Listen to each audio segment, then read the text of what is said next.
Hey guys, now we are going to talk about those mysterious beasts named eigenvectors and eigenvalues. And just to make things easy so we don't have to write things out too much, we're going to abbreviate eigenvectors with EV with a little vector sign, and eigenvalues as just EV. So eigenvectors, eigenvalues. Okay. So what are these things? What are these mysterious beasts? Well, first of all, the eigenvalues and eigenvectors are properties of a matrix. Specifically, they're properties of a square matrix. So an n by n matrix. And it will turn out that the eigenvalues are invariant to a change of basis. So we saw in the change of basis video that you could pick a new coordinate frame, a new basis, and represent your matrix in that basis. And different representations will give you different groups of numbers in your matrix. However, the eigenvalues of the matrix are the same regardless of what representation your matrix is in. So that's going to be a very useful property later on. Okay, but since we're thinking about matrices, let's remind ourselves of what a matrix is, or what it does. So what does a matrix do? Let's say we have the matrix A. What does it do? Well, a matrix takes in vectors, that's V1, and maps them to other vectors. So maybe when you multiply A by V1, you get this new vector, AV1. And maybe you have V2 over here. And when you multiply A times V2, you get a vector over here. So this is AV2. So what the matrix A is doing to each vector is rotating it by a certain amount and then stretching or shrinking it. So for V1, it rotates it by maybe 30 degrees and then doubles its length. And something similar for V2. Maybe it rotates it by 20 degrees and then scales its length by. So what does A do?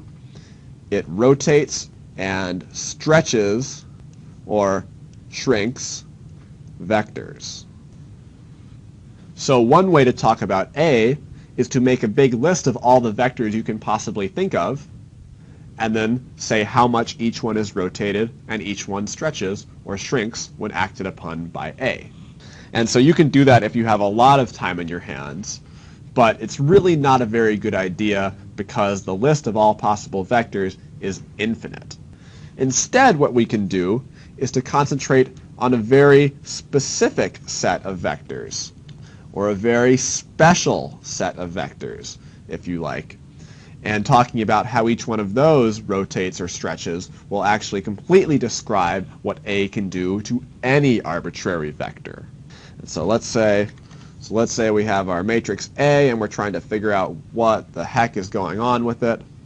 And we know that if you have just some lame vector over here, V sub lame, when you multiply A times V sub lame, you get another kind of lame vector. So that's A times V sub lame. So it rotates it and stretches it. Now, it just so happens that there are certain vectors in our vector space that A will only stretch or shrink. A will not rotate them at all. And so these vectors are very special. So let's call this V special. This will be the first special vector. And what happens when we act on V1 special with A? Well, it doesn't rotate it. All it does is maybe triples its length. So this is A times V1 special. And in this case, there will actually be at least one other special vector. So this is V2 special. And maybe when you operate on V2 special with A, what it does is to shrink the vector.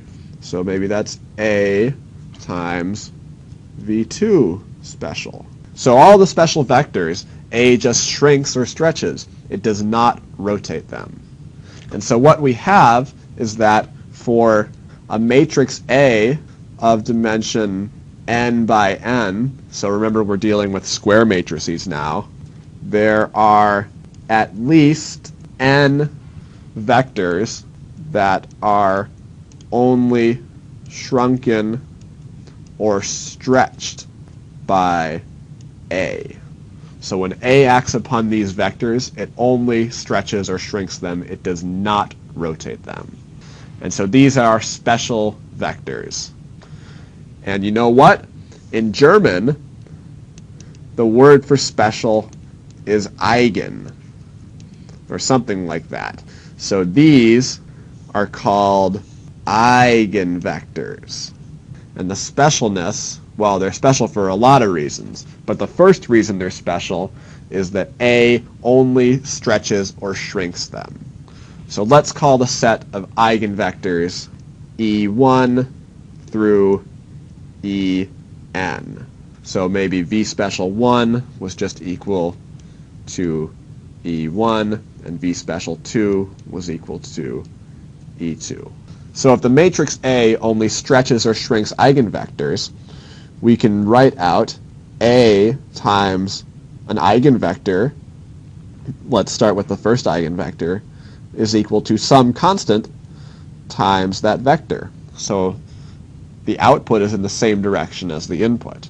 And we have A times E2 is equal to maybe a different constant times that eigenvector. So in our case, E1 would have a lambda 1 greater than 1 because it got stretched, and E2 would have a lambda 2 less than 1 because it got shrunk. And the lambdas are called eigenvalues. The ith eigenvalue is the amount that the ith eigenvector is stretched by or shrunken by when it's multiplied by A. Okay, and now I'm not going to prove this to you, but it's something you should do for yourself at some point if you are into this math stuff.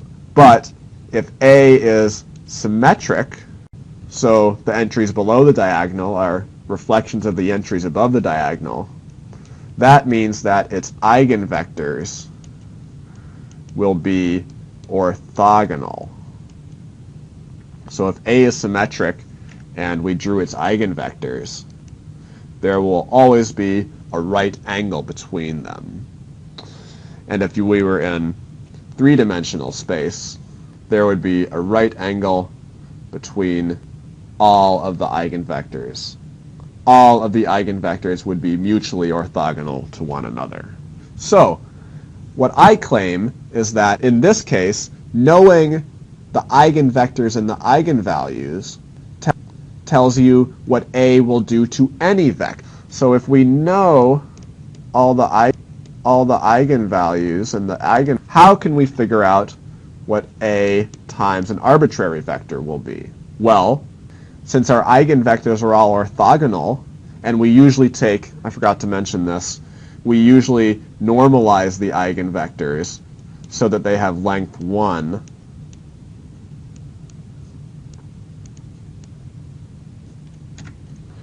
Since they're all orthogonal to one another, and there are at least n of them, we can write V as a linear combination of them, or a weighted sum. So V might be V1 times E1 plus V2 times E2 plus so on and so forth, plus Vn times En. And plugging that into our equation gives us A V equals A times V1 E1 plus dot dot dot plus Vn En. And we can use the distributive property to say that that equals V1 times A E1 plus dot dot dot plus Vn times A En, where I've moved the V's to the left of the A's because they're just numbers, so we can move them around without any problem. But look at all these, AE1 and AE2. Since they're eigenvectors, we can replace those with lambda E1 and lambda E2, and so on and so forth, to lambda n, sorry, that's lambda 1 E1, all the way up to lambda n En, and of course keeping the v prefactor out front.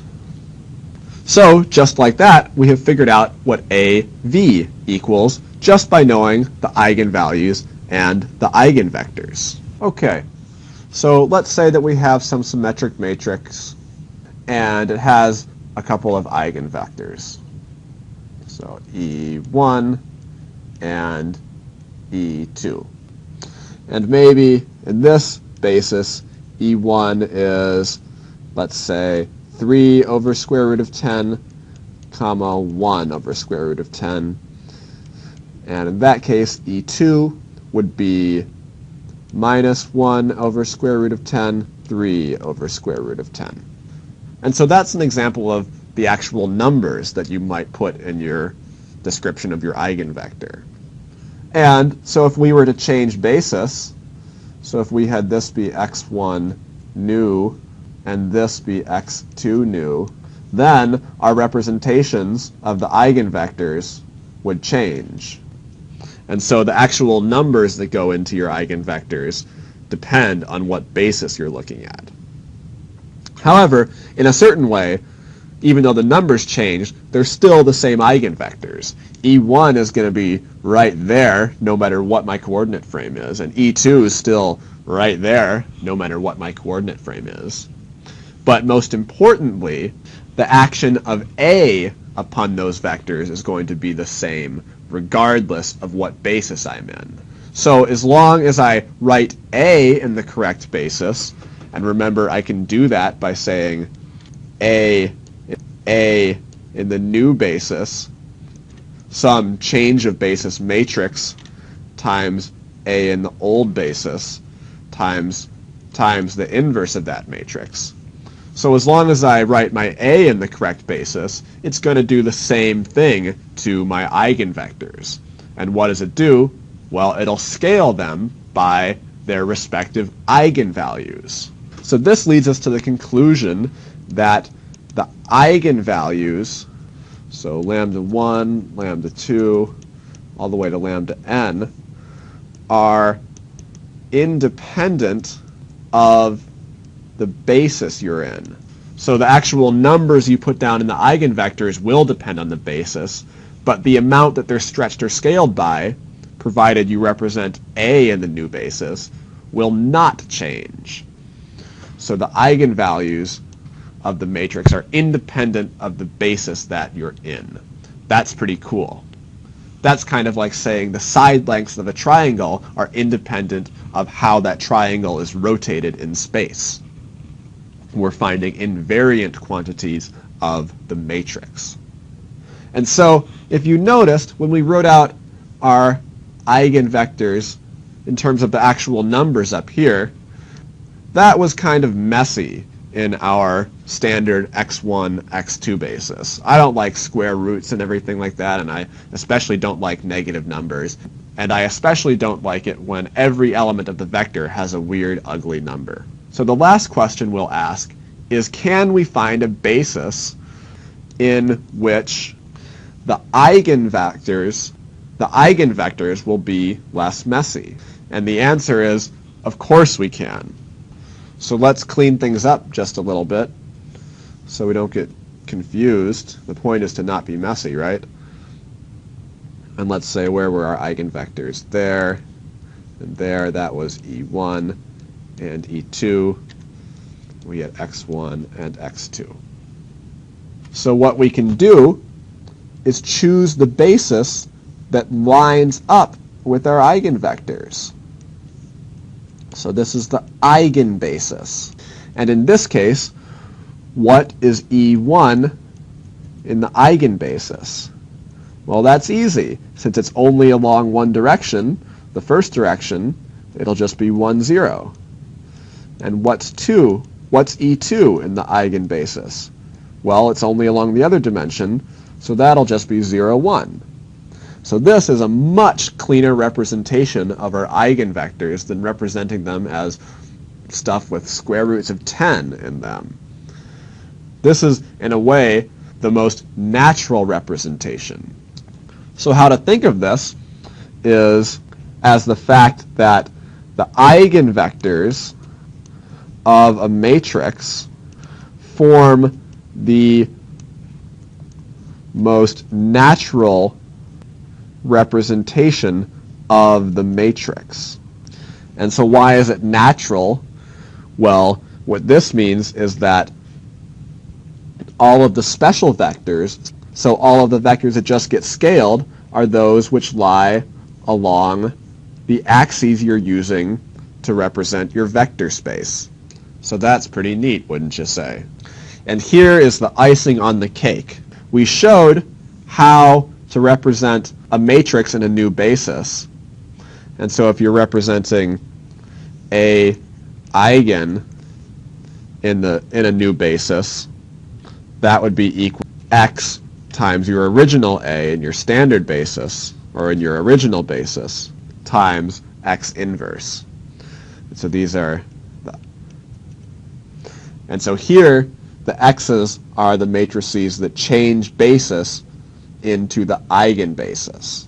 And what's really, really cool about this is that A in the eigenbasis is diagonal.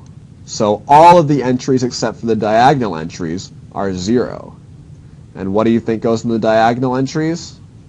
Well, that would happen to be the eigenvalues. And everything else is 0. And so how would we actually find this change of basis matrix? Well, our new basis is just the eigenvectors. So we would have E1 transpose, so a row vector of our first eigenvector as the first element, and E2 transpose as the second row. So in this case, what did we say? We said that E1 was equal to what? 1 over, or 3 over square root of 10, 1 over square root of 10, and E2 was equal to minus 1 over square root of 10, 3 over square root of 10.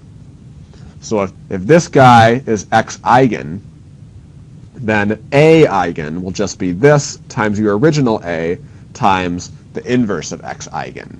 And this will be diagonal, which is super nice. So let's quickly summarize what we've come up with so far. First of all, the eigenvectors of a matrix A are the vectors that are only scaled by A and not rotated. And we have that the scaling factors are called eigenvalues, so EVs. And we also had that knowing the eigenvectors and the eigenvalues tells you how A acts on any vector, because that vector can be written as a linear combination of the eigenvectors. And lastly, we had that the eigenvectors formed the most natural basis for A, because they caused A in the eigenbasis to be diagonal. And lastly, we had, this is very important, the eigenvalues were invariant to a change of basis. So you can pick any basis you want to represent A in, and your eigenvalues will always be the same.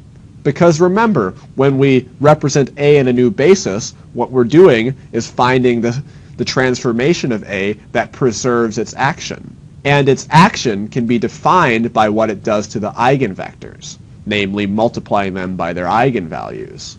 So since the action of A is the same regardless of what basis it's in, so will the eigenvalues be. Okay, so hopefully they're not too scary yet. If you want to check if something is an eigenvector, that's pretty easy. We go. So for example, let's say A is 2, 3, 1, 1. And we want to check if the vector V equals 1, 1 is an eigenvector of A. Well, what do we say?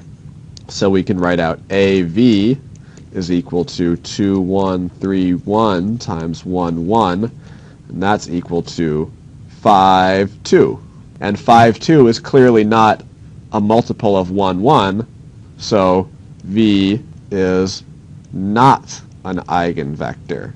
I'm not going to go through all of the details about how to calculate eigenvectors. These videos are more to explain the intuition behind these concepts. But the starting point is to write out your eigenvector equation. So A times E1 equals lambda 1 E1. This can be rearranged such that A minus lambda times the identity times E1 is equal to 0. And by solving this equation for lambda 1 and E1, you get your eigenvector and your eigenvalue. And in fact, what you'll find is that this equation has several solutions. Specifically, it will have at least as many solutions as the dimensionality of your vector. So if A is a 2 by 2 matrix, and it operates on two-dimensional vectors, you will have at least 2 eigenvectors. So lastly, just an example of why these are useful, or here are a few examples. So here are some examples of when eigenvectors are useful. So one is it can help you decouple a set of differential equations, which is what they're used for in lecture 2 this week, when we're finding the eigenvalues of the recurrent connection matrix. It can also be used to decorrelate a random vector. And so this is what we did when we were doing PCA. In PCA, what we had was a bunch of random vectors drawn from some distribution, and maybe these vectors were all correlated. So here the x1 component is very correlated with the x2 component. When x1 goes up, so does x2. When x1 goes down, so does x2. And it just so happened that the eigenvectors of the covariance matrix of these random vectors were arranged such that if these vectors were from a Gaussian distribution, they would suddenly be decorrelated in the new basis in the eigenvector. And it's nicer to work with uncorrelated random variables when you're dealing with probabilities. That's another instance when eigenvectors are useful. Another example is in dynamical systems theory. Specifically, in a linear system, the eigenvectors tell you the directions along which the motion of the system will be in a straight line. And so that can be a very useful thing to know when you're trying to figure out how a system behaves around a fixed point.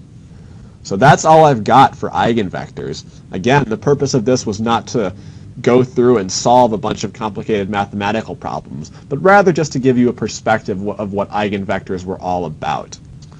So I hope you've enjoyed it, and I recommend finding a nice sunny patch of grass sometime and laying down in it and staring up at the sky and really thinking about what eigenvectors and eigenvalues mean.